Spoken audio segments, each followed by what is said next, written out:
Good morning, students. Hope you all are fine and taking care of yourself. Here I am with another topic in chapter 2, microorganisms. In the beginning of the chapter, I had already mentioned that microorganisms can be both useful and harmful. We have learnt about different uses of microorganisms like making curd, alcohol, medicines, etc. We also saw that some microbes clean the environment and some make the soil more fertile. Now we will see the other face of the coin. Harmful microorganisms. Microorganisms like virus, protozoa, and some varieties of bacteria and fungi can be harmful also.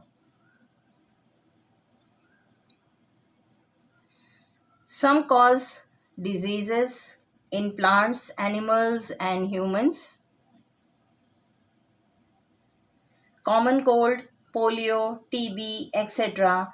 are some of the diseases caused by microbes in human beings. Microbes also spoil food. If food is left unattended, say for example you leave your tiffin in the school with some leftover food. Next day when you open it, it smells very bad. Why? It's because of the action of some microorganisms. Microorganisms can also cause harm to clothes and leather. Today, we will study about microorganisms causing diseases. Such microorganisms are given a special name called pathogen. So, microorganisms which cause disease are called pathogens. And these diseases which are caused by the microorganisms, they can spread from one person to another. That is, the infected persons may spread the disease to other healthy persons also. That is why these diseases are called communicable diseases. Some examples of communicable diseases are shown in the screen. Chickenpox, measles, diphtheria, influenza, whooping cough, pertussis, SARS, etc. As communicable diseases spread from one person to another, they can be very dangerous because they will affect many people at a time. Now let's see how communicable diseases spread. One way of spreading is by air. Like common cold spreads through air.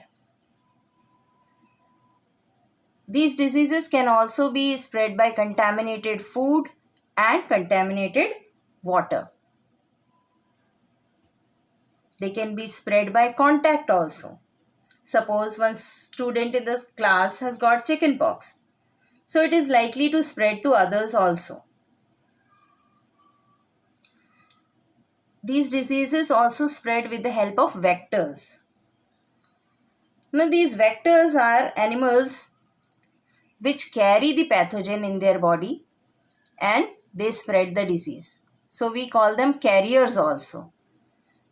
Like for example, malaria is spread by female Anopheles mosquito.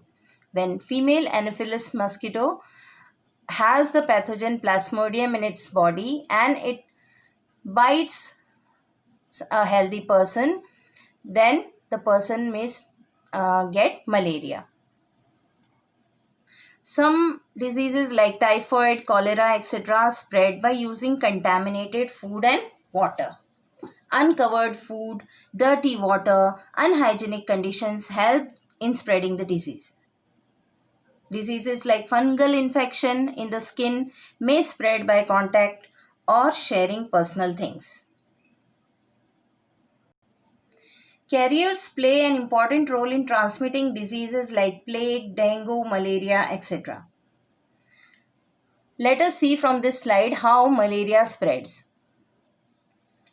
As I already mentioned that female Anopheles mosquito bites a healthy person. Now this female mosquito may have that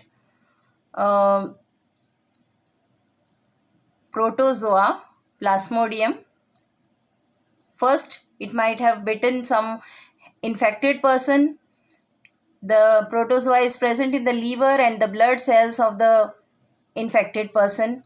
As the mosquito bites this person, the blood is sucked and the infected blood cells carrying the Plasmodium, they come to the mosquito.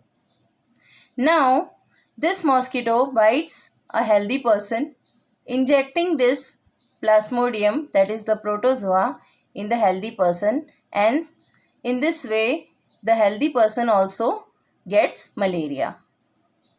This is how malaria transmission cycle occurs or malaria spreads.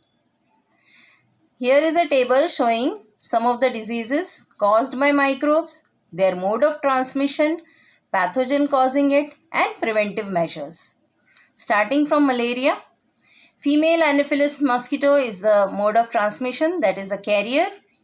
Pathogen causing it is the protozoa, that is Plasmodium. Preventive measures means how we can save ourselves from malaria. We can avoid mosquito bites by using mosquito repellents, nets, not allowing water to accumulate near our surroundings, and so on. Next is typhoid. Typhoid spreads by consuming contaminated food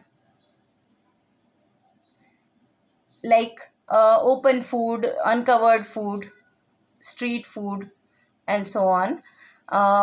And this is caused by pathogen bacteria. We should avoid eating stale and uncovered food.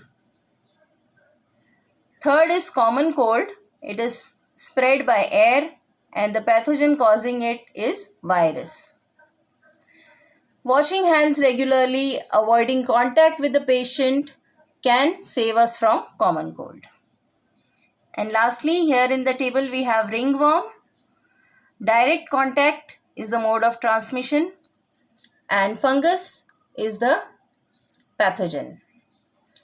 Maintaining good hygiene, avoiding sharing personal things can save us from ringworm. Microbes can also cause disease in plants and animals. In plants, disease like citrus canker, rust of wheat, apple scab, etc. are caused by microorganisms like bacteria and viruses. Here you can see citrus canker. In animals also, diseases like bird flu, anthrax, etc. are caused by bacteria and virus. So students, I hope you have understood the topic. For any queries, feel free to contact me. Thank you.